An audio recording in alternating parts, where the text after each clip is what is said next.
Hi everybody, my name is Kunal Anand. I am the Chief Technology Officer of Imperva, and I wanted to share a couple of great things about what we're working on at Imperva. One of the cool things about working here is you get to be at a scale that's just unprecedented.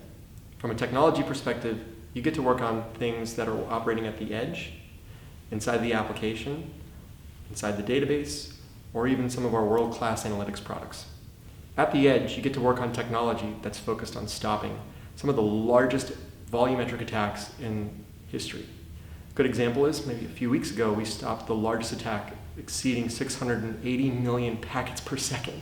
Can you imagine the amount of code and the different type of algorithms you have to come up with at the edge to stop something like that?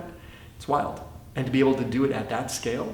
So you're going to be working on things that may be at a higher abstraction layer for management consoles, but at that edge, you're going to be diving in at a very, very deep and very, very low level of code. Inside the application, you're going to be looking at things like application runtimes. So things like the JVM or the CLR. And that's interesting because applications can vary in shapes and sizes, and they can also change based on the environment that they're operating in. And so because of that, you're going to have to build things that are resilient, that can run just about anywhere in the world, whether that's in a container or on-prem or in the cloud, doesn't matter.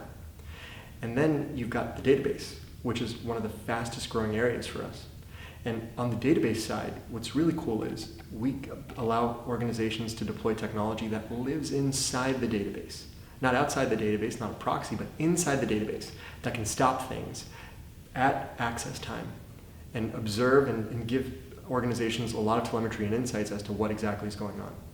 And you're building very, very, very low-level agent code that's operating at a scale that's, again, wildly unprecedented. We're talking billions and billions of transactions per day running at some of the largest organizations on the planet. Now, we marry all of this tech together with our insights products, so attack analytics and data risk analytics. And both of those are giving organizations a ton of value. So you may be diving into machine learning algorithms around clustering or anomaly detection. And the great part about it is you're giving people an ability to cut through all the noise where they can get to immediate value very, very quickly. So that's just a glimpse of some of the different kinds of things you may be working on from a development perspective. It can span anything and everything from the edge all the way to the database layer, as well as any of our insights capabilities.